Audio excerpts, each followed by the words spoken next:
Thanks to two different three-headed Chicago Cubs monsters, I've got three reasons why your Chicago Cubs could be 2022 NL Central Division champions. Don't worry, kids, they're not scary monsters. All new Locked On Cubs Friday edition coming at you now.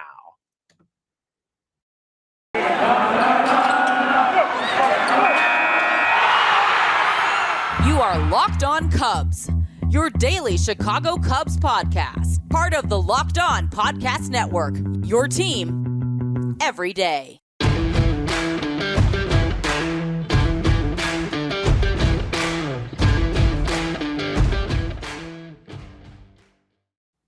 First of all, good morning to you and a very happy Friday, Locked On family. Welcome in to Locked On Cubs. I am your host, Andrew Bellison. Great to be with you as we gear up for the weekend. If you don't know me, I was a public address announcer at Wrigley Field for 10 years before joining the Locked On Podcast Network family to host Locked On Cubs, and it is a pleasure to be part of the Locked On Cubs family. Thank you for taking the time each and every single morning for making Locked On Cubs a priority and making us your first listen of the day.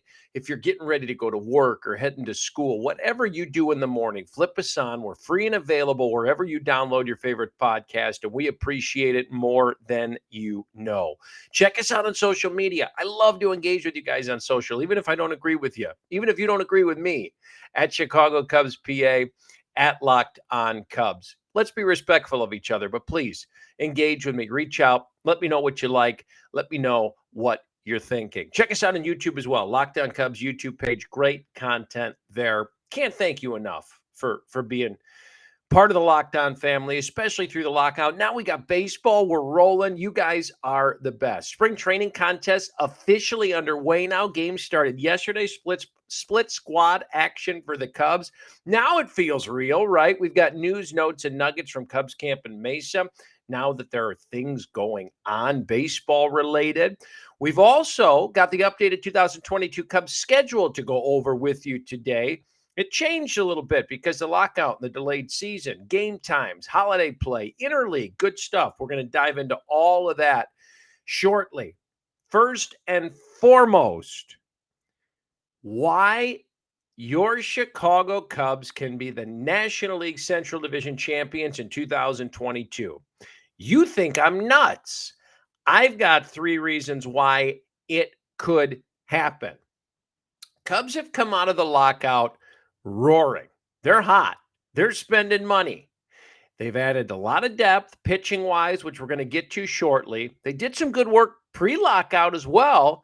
And yesterday, inked Seiya Suzuki, 5-year deal, $85 million, Japanese slugger, Cubs right fielder, presumably. Big, big money, big move. They're spending. They're going in the pockets. And are they done? We hope not. We hope there's more to come. As a matter of fact, with the Suzuki signing yesterday, I feel, and we discussed this yesterday, that it's potentially a precursor to another big move, another move of significance potentially, in other words, as we move forward in spring training. What would Hawk Harrelson say on the South Side? Don't stop now, boys, right? Right. Let's keep this train rolling. I touched on this the other day on Twitter, and I took a lot of heat. Man, Twitter can be a negative place. Twitter thrives on negativity. Why? Let's flip that narrative a little bit. Took a lot of steam for this, which I love. Makes things fun. That's why I said reach out with me, engage with us. And this was before the Suzuki signing even. So I hate to say it, but I'm going to say it anyways. I told you so. We knew they were going to go out and make some sort of splash. Did we predict the Suzuki thing? No, of course not. But we knew they were going to go out, make a big free agent splash, and spend some money, and they did. And maybe they're not done. We hope not. Some camps believe that putting the full court press on a player like Suzuki and showing their commitment to spend, and bolster this roster even further might mean there's more to come. That remains to be seen. With all of that said, back to my original point. I think the Chicago Cubs can win the 2022 Central Division, and I have three reasons why. We're going to go after these One per episode over the next couple of days, but here is reason one. It's a three-parter, and I know what their naysayers are already saying out there, especially when you see this, especially on Twitter, the world of negativity. I hear the groans, but stick with me. You're going to like what you hear. Reason number one, three-headed monster number one. Monster number one of two. Strength up the middle. Let me say it again. Strength up the middle. That's right. I'm satisfied with the Cubs up the middle of the infield with or without Carlos Correa. I'm not saying I wouldn't be a geeked up fan if they got Correa. But with Nick Madrigal, Nico Hoerner, and Andrelton Simmons, don't start with me on he can't hit. We'll get into that. Cubs offense in 2022 was fairly horrendous. We know that. Had some good power, middle of the pack in home runs. Let me kind of highlight how bad things were, because you might not have realized how bad things were at times. Seventh worst team batting average for all of Major League Baseball. This is not just National League. These are entire Major League Baseball numbers. Seventh worst team batting average, 237 as a club. 11th worst on base percentage in all of Major League Baseball as a team for the Cubs in 2021, only on base 31% of the time. 12th worst, or essentially lower third, half, depending on how far you want to exaggerate that out, in team bases on balls. Here's the whopper. I mean, this is the real killer. Most strikeouts in the league, in all of Major League Baseball, almost 1,600 strikeouts as a club. Yahtzee. 10th fewest runs scored of any team in all of baseball, lower third of the league. Again, you get my point? My point is things were ugly on the offensive side of the ball, aside from some pop that I mentioned, and at times a few meaningless home runs. I mean, let's be honest. Furthermore, production offensively up the middle was gross. And you say, well, that can't be. Javi Baez played shortstop for the Cubs for half of last year. Check this out, guys. Before the trade, Javi's numbers, 248 average, 292 on base percentage, 131 strikeouts. Don't come at me, Simmons haters. These numbers from Baez before that trade are ugly. How about second base? David Bodie played a good chunk of the second base innings early in the season. 199 batting average, 276 on base, 330 slugging. That's it. 330 slugging percentage. That's at almost 300 at bats. Gross. Second baseman, Eric Sogard, who kind of slotted in after the Bodie injury, et cetera, et cetera. 249, 283, slugged only 314 in almost 170 at bats. Gross. Let's turn the page to this year. Andrelton Simmons, as it stands now, Nico Hoerner splitting reps at the shortstop position. Madrigal at second base, or some combo of that. Let's start with Nick Madrigal, coming off the injury. 360 on base percentage in a short career, nearly. Last year, struck out just 17 times in 215 plate appearances before his injury, and he hit 305. 17 strikeouts in 215 plate appearances. That's it. Ball in play, no strikeouts. Love the balance. Okay? Andrelton Simmons. Let's move over to shortstop. Not a wizard with the stick. However, though past his defensive peak years, most likely, you're talking about one of the best shortstops the game has seen defensively. I'm saying, don't misquote me on this. Defensively, since Ozzie Smith. Look at the numbers, period. Now, again, past his defensive prime, maybe slightly, but in terms of what he can still do with the glove at the shortstop position, sensational. Don't believe me on this? Look it up. Look at the advanced defensive metrics on Andrelton Simmons. Talked about shoring it up through the middle defensively for your ground ball staff. You've done that, bringing a guy like Simmons in to take reps. Plus, last year with the Twins, let's go to the offensive side and focus on the positive. Struck out only 62 times in over 400 at-bats. More contact, more contact, more contact to combat that strikeout-laden mentality from a year ago. What about shortstop number 2? Maybe he's shortstop number 1, but other option at short, Nico Hoerner. 382 on base percentage in about 150 at bats last year with just 25 strikeouts in 150 at bats. More bat on ball. Look at Madrigal, Hoerner, table setters, top of the order, contact. Excuse me. Put the ball in play. Non-strikeout players that are going to shore things up defensively up the middle with Simmons in the mix. I promise you, this will go further than you realize towards success for this 2022 team. And on top of it all, we aren't sure if the Cubs are done spending big money yet or not. Very well could be more to come. I love this combo. Three-headed monster defensively and what they bring to the table to offset those negative offensive ruts from last year. It's good stuff. Trust me on this. Reason number 2 why I feel the Cubs could compete in the division in our next episode, and it has less to do with the Cubs and more to do with everyone else in that Central Division. Good stuff. 2022 schedule is going to be a little different than you might be used to due to the lockout. Can you say double headers, anyone? We now have your updated Cubs 2022 schedule information to share momentarily. Before we do, it's the time of year and the time of Locked On Cubs to talk about Built Bar. Have you tried the new Built Bar Puffs by chance? If you haven't, you're missing out on one of the best tasting Built Bar options. Puffs are the first ever protein-infused marshmallow. That's right. They're fluffy. They're marshmallowy. They're not just a protein bar. They're a treat, and they're covered in 100% real chocolate.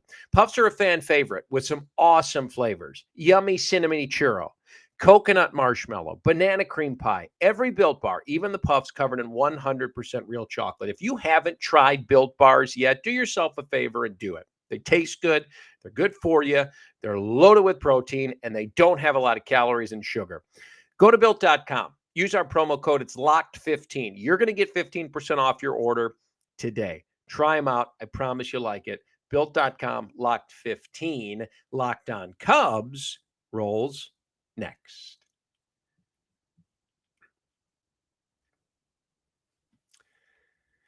Welcome back into Locked On Cubs. I'm your host, Andrew Bellison. Happy Friday to you as we get set to head towards the weekend. Great to be with you as we get ready for Saturday and Sunday. It's been a busy week at Cubs baseball, man. We came out of that lockout roaring. The free agent market is ripping. Spring training is officially underway with games. Before you know it, we're knocking on the door of opening day.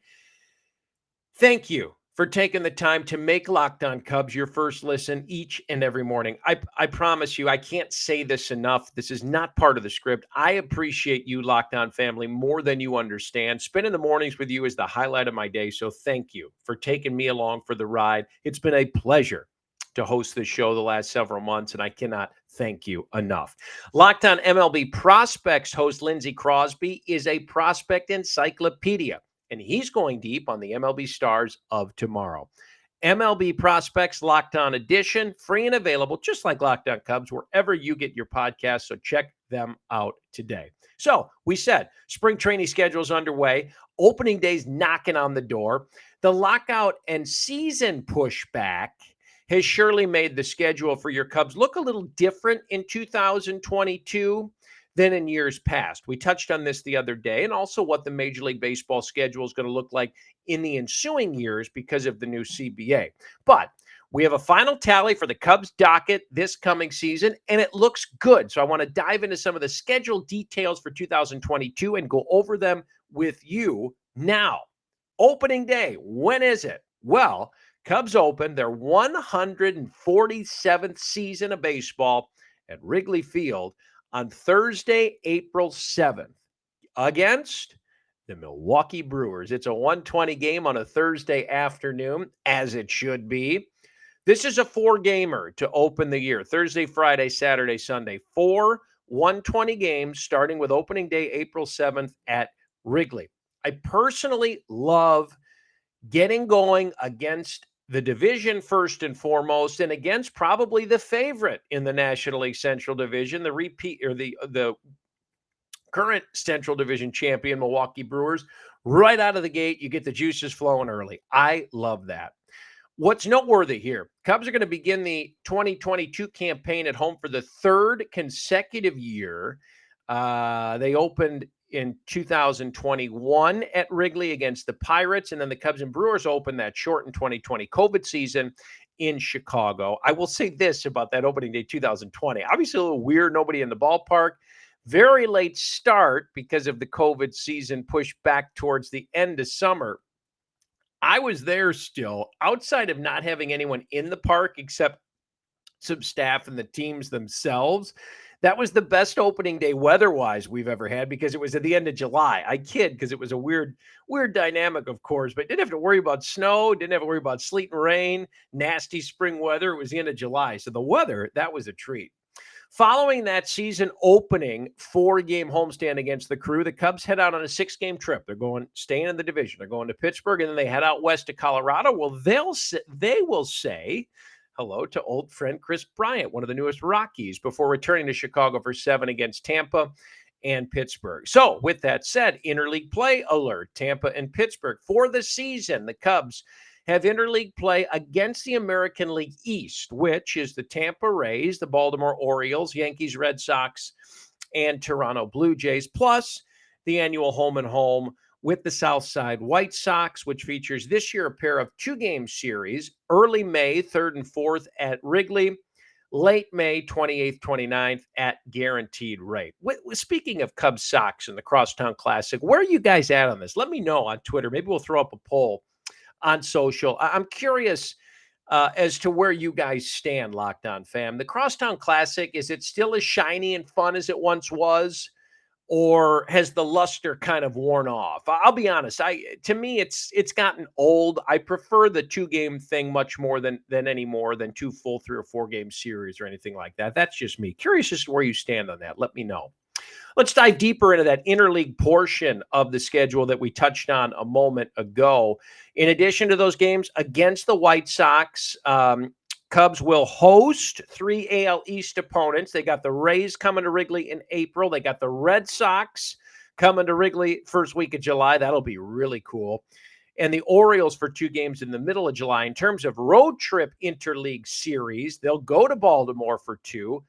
They will go to Yankee Stadium for 3, and they'll also go to Toronto at the end of August to play the Blue Jays. Fun stops there. If you're looking for a Cubs roadie this year, Baltimore is a great spot to catch a Major League Baseball game.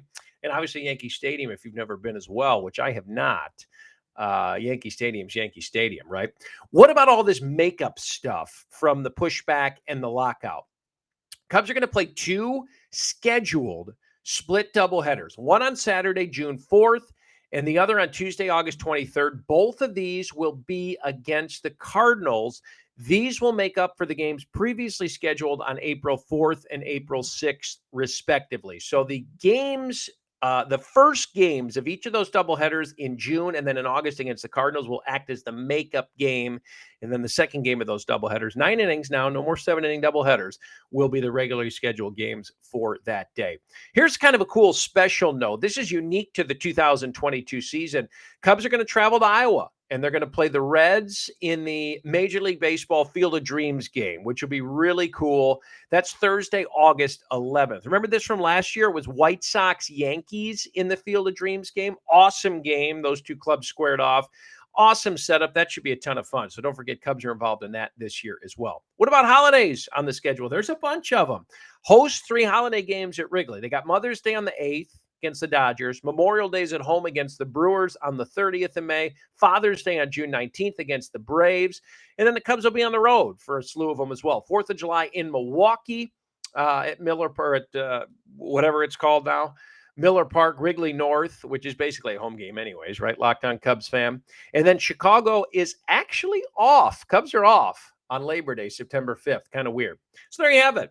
Finalized 2022 schedule, all up and done to accommodate the lockout changes. Little goofy, but hey, better late than never. It works. Reminder, too, got to get your tickets. You can do that later today. Tickets go on sale later this morning for Cubs single game tickets. So don't miss your chance there. Who's turned the most heads in Mesa so far? Who's healthy? Who's not? Let's meet the newest Cubs. This is my favorite segment. News, notes, nuggets out of Mesa coming up shortly. It's that time of year again. Locked On Cubs fam. College basketball's tournament is finally upon us. From all the latest odds, contests, and player props, betonline.net is the number one source for all of your sports betting needs and information. BetOnline remains the best spot for all your sports scores, podcasts, and news all season long. And it's not just basketball. BetOnline is your continued source for all your sports wagering information needs, including live betting and your favorite Vegas casino games as well. Head to the website today or use your mobile device to learn more about the trends and actions. Bet online where the game starts. We head to Mesa remotely after this.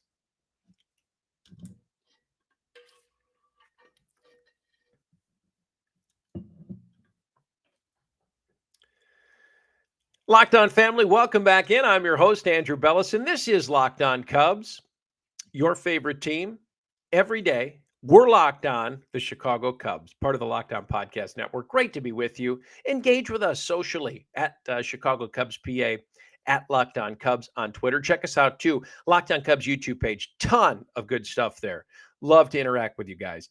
I love this segment, and we're going to incorporate this into future episodes. Now that baseball's going and we have, relevant things to discuss, especially in spring training with so many new developments on a daily basis. This is kind of a chance to update you guys on the latest goings on out of camp. Always something cooking here. So what do we have today? Excuse me, other than a frog in my throat. New signings, March 16th, a couple of days ago, right-handed reliever David Robertson signed to a one-year contract, 36 years old, $3.5 million deal for Robertson plus incentives. This is going to bolster the bullpen a little bit.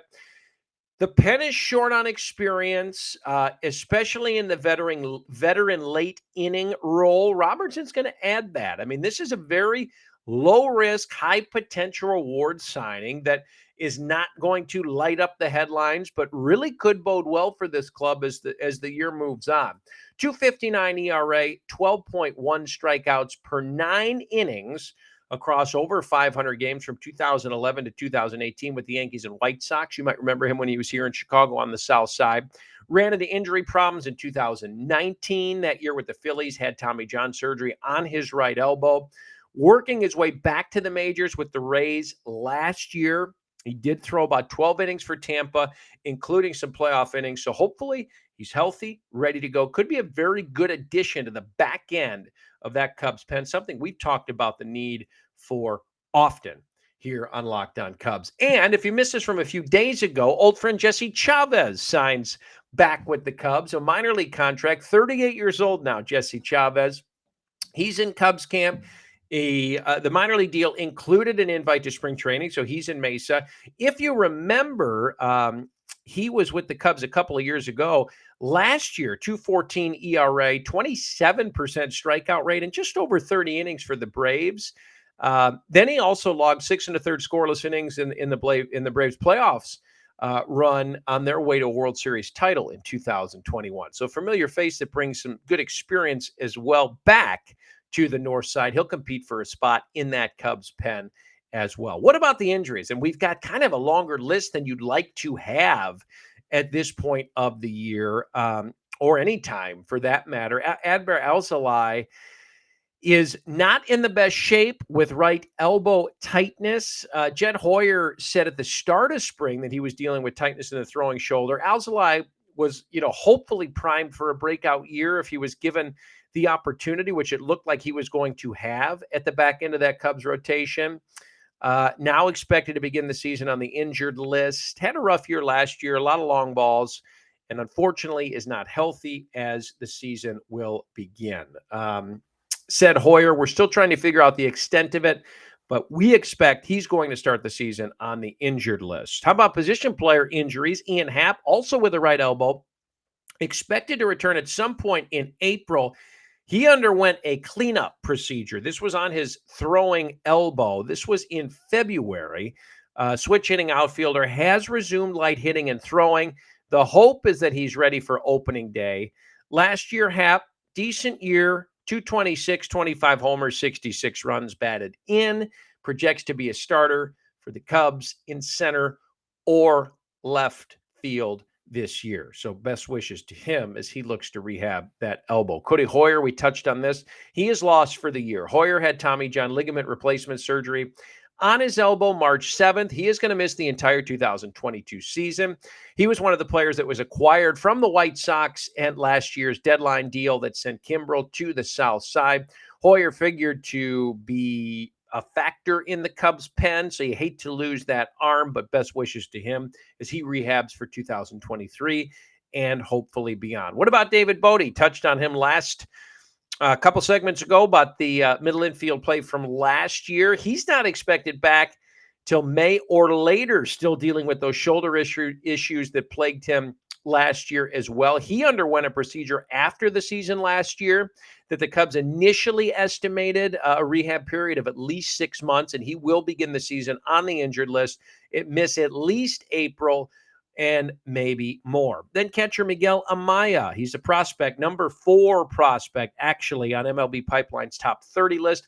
He underwent a right elbow procedure over the offseason as well. The 23-year-old was limited to just 23 games for Tennessee last season due to what was initially described as a right forearm strain. So his timetable, TBD. Hope you're enjoying spring training baseball thus far with games underway. Single game Cubs tickets on sale later this morning, so check that out as well. Thank you for taking the time to be with us and make us your first listen each and every morning here at Locked On Cubs. Make your second listen Locked On MLB. Sully, Paul Francis Sullivan, brings you his unique perspective on the major leagues past and present, free and available, just like Locked On Cubs is, wherever you get your favorite podcast.